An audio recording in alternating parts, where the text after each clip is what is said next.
What's up, brand builder? Stephen Hurahan here at BrandMasterAcademy.com, and in this video you're going to learn how to sell your branding and marketing services so you can stop pawning your time for a paycheck and start building a business that's structured to grow.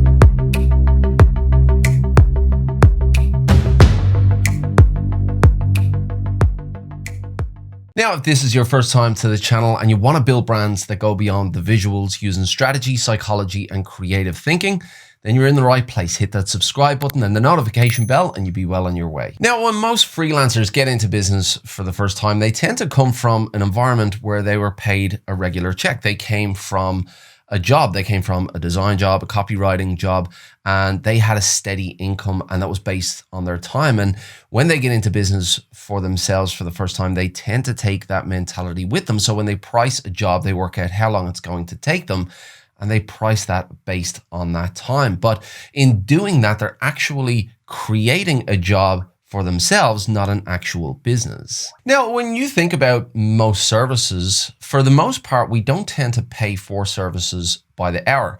Now, of course, there are some exceptions to the rule. You might pay a cleaner or a babysitter or even a psychologist by the hour. But for the most part, most services are actually charged by the result that they achieve. So if you get a locksmith, you pay for your locks to be changed. That is the end result. If you go to a hairdresser, you're not paying them by the hour, you're paying them for that hairstyle. And if you go to an accountant, you're paying for that end result of your books to be taken care of. Now, you've probably heard this before, but it is definitely true that your time is your most valuable asset because it's a diminishing commodity. You only have so many hours in your lifetime, and definitely you only have so many hours in the day. And whether you work 5 or 8 or 10 or 15 hours in a day, you are limited by how much work you can do within that time. And therefore, what you can earn is limited by how much you can charge for that time. So as long as you're pricing your work based on your time, it means that you are always limited and you're digging yourself a hole as you're doing this. Now, I know there are a lot of businesses out there that say that they price by the project and every project is bespoke, but a lot of those executioners, technicians, those freelancers, they are mentally charging for their time because what they do behind the scenes is they work out how long it's going to take them and they base their price off the time it will take them. So whether you're charging your rates out at an hourly rate and showing your cost and your prices, or you're doing that behind the scenes, it is the same. If you are basing your prices off of your time, you're digging yourself a hole because you're limited by the amount that you can charge. So the mental shift that you need to have is that your customer is not actually paying for your time. How long it takes you doesn't really matter. Whether it takes you 10 minutes, 10 hours, or 10 days, if they come to you looking for an end result, that is what they are paying for. They are paying for that end result, not the time it takes you to deliver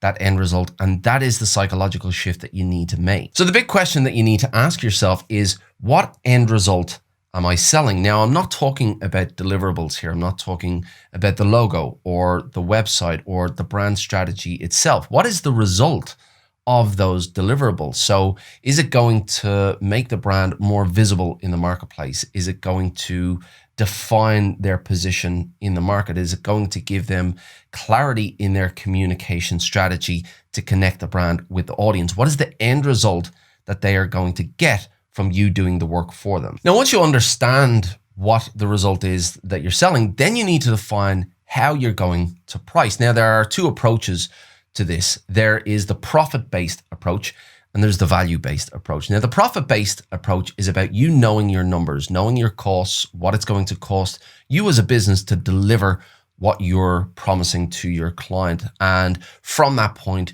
you put your margin on top of that, you put your profit margin on top of that, and that is what you earn as a business. That is the profit that you earn as a business. The other approach is the value-based approach. Now, Chris Do and Blair Ennis talk about this, and this approach is all about working out how much the work is valued by your client. What is the result that your client is going to get, and what is the value of that result? What is the monetary value of that result? Once you know that, then you can work out a percentage of that monetary value and charge based on that. Now, either way, with these two approaches, you are no longer selling your time for your services. You are no longer limited by the amount of hours that you have in the day and how much you can charge by the hour. You are thinking as a business, you are thinking in terms of profit or the value that you offer out there in the marketplace. And that as a model is scalable. Now, this video is not to tell you the best way to price, whether that's a profit-based approach for you or a value-based approach. This video is more about the hourly mindset, because this was a big one for me. I stayed in that hourly mindset for years as a freelance designer, and it took me a long time to shift it. But if you are able to do that, if you are able to shift away from that hourly mindset, then you can focus on building a business. So forget about the hours, focus on the outcome and start to think about how you can scale as you do it. But I'd love to hear from you about your experiences or your challenges as well. Are you currently charging by the hour? And are you struggling with that idea? Or did you used to charge by the hour and now you've made a shift into more of a business model? Or are you struggling to break free from that hourly rate? I'd love to hear from you in the comments below. If you like this video, please give it a thumbs up, hit that subscribe button and the notification bell as well. It'll let you know when I've got new videos coming out. If you want actionable brand strategy tips and techniques, head on over to BrandMasterAcademy.com and get yourself signed up for that list. It is free and I keep some exclusive content for that list as well. And there's plenty of downloads on there as well for you to get going with brand strategy. But as I said, I would love to hear from you in the comments below about your experiences, about your challenges. I'll do my best to answer all of those. Until next time, brand like a master, and I will see you in the next video.